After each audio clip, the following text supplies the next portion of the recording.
while I have the mic, I'm going to jump into a question just before Please. Ted and Owen jump back on. I have a question. And Megan. I have a question for you, and it has to do with faith.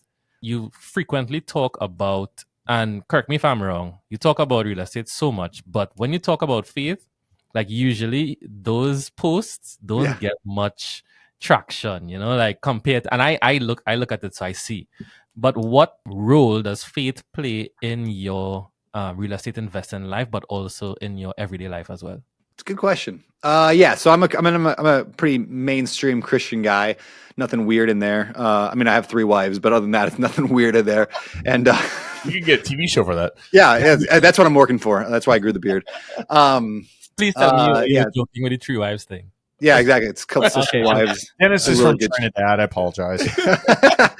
All right. So how does faith form it? A couple of things. One, I believe that most of the world thinks of faith-based people as either idiots or simpletons. It's the same thing, or hypocritical. All right. So I'm a big believer in my quote unquote mission field is can I just make people see you can be a normal person that has a sense of humor and also likes to make money and also likes to raise good family, but also be a Christian. I like that kind of idea of just being a normal Christian, because the ones that get all the press is the weird ones, right? So I kind of look at that as my purpose in a lot of ways, is you can, I'm a little weird, but I'm not 3 wives weird.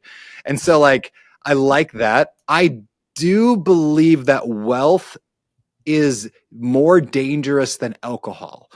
What I mean by that is we all drink. No, not all of us, but most of us drink. But we recognize that there is danger to this. We could go down the wrong path and have alcohol lead us down the wrong path. Therefore, we set up safeguards to prevent against that, hopefully. If we find we're drinking too much, we do dry January, right? I think wealth is more dangerous than alcohol. It can lead people more wrongly and more badly if you're not in check with it.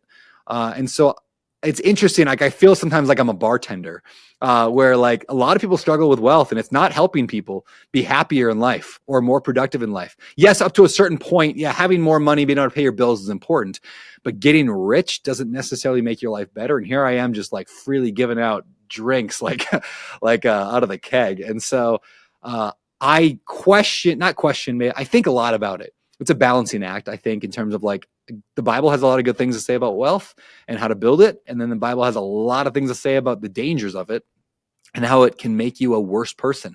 I actually don't believe that what everyone says it all the time. I've probably said it. Wealth doesn't make you good or bad. It just reveals more of who you are. I will argue that. I think wealth makes most people worse people. And the more money you have, the more problems you have, and the worse person you become.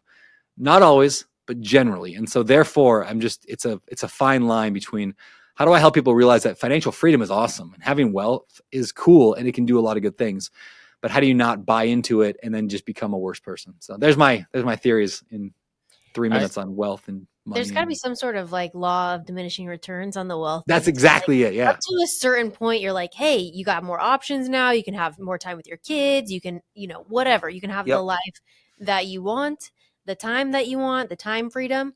And then there's private jet douchebag. Well, there's definitely a Brandon was almost there. I was almost there. Scraping the line. Bro. Thank you, Tim Tebow. Yeah. Yes. Yeah. I love that. I love that answer about wealth. Do you feel sometimes that fellow Christians look at you in a particular way, oh, you have all that money and you're not giving more to the church? Or you're not giving more to the poor, or those things, because it's only $1 billion he's trying to give away. By the way, Dennis is a Christian. He's sitting over here like an assassin. That's why I'm asking the question. Yeah, you didn't lead with that though, man. Bro, you gotta make him comfortable. Listen. I can read between the lines. I got this. You could probably see me now because I pulled my microphone. You're back in the corner, but I got you. I am, yeah. Dennis has been out of active hot mic podcasting for a while, so he's not really all that acclimated back to the nuances of. You gotta lead with comfort, man. Hey, by the way, I'm a Christian. Also, I'm gonna ask you some of these questions.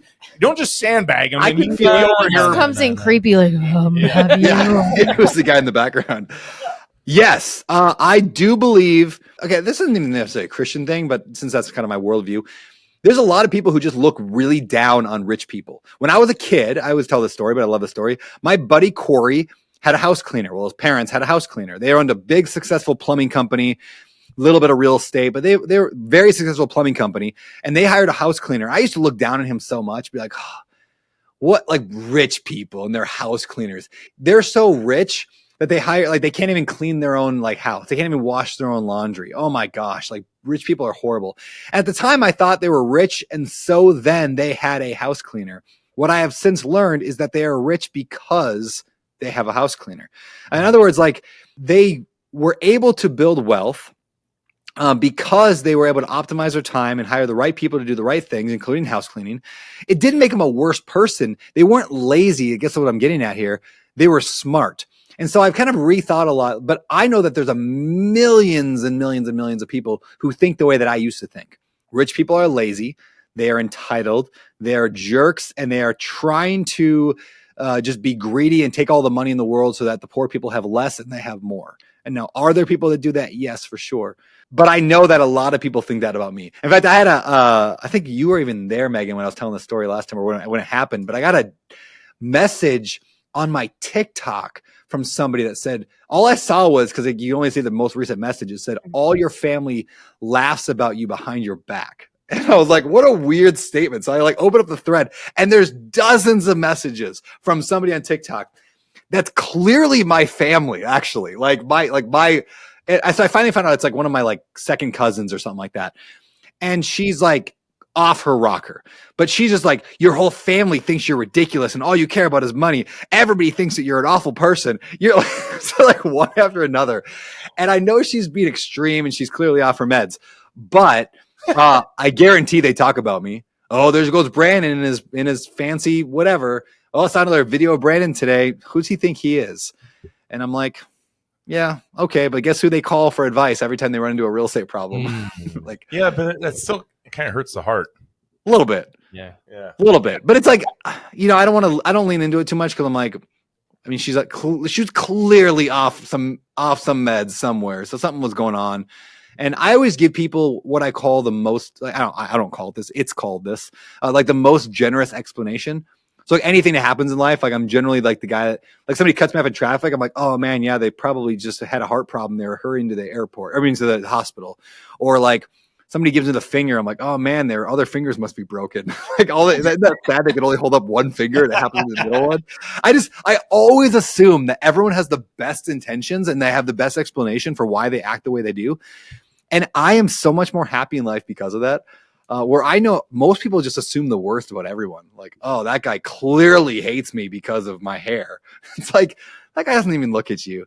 So anyway, that's how I look at the family thing. But yeah, to answer the original question, yeah, people look down on me and laugh at me and make fun of me and say I'm cringy and whatever else. And that's all right. Hey guys, this is Ted with the Kash Dash Show. Please like and subscribe to our podcast. I got to get back to this Rio group. Everybody say hi.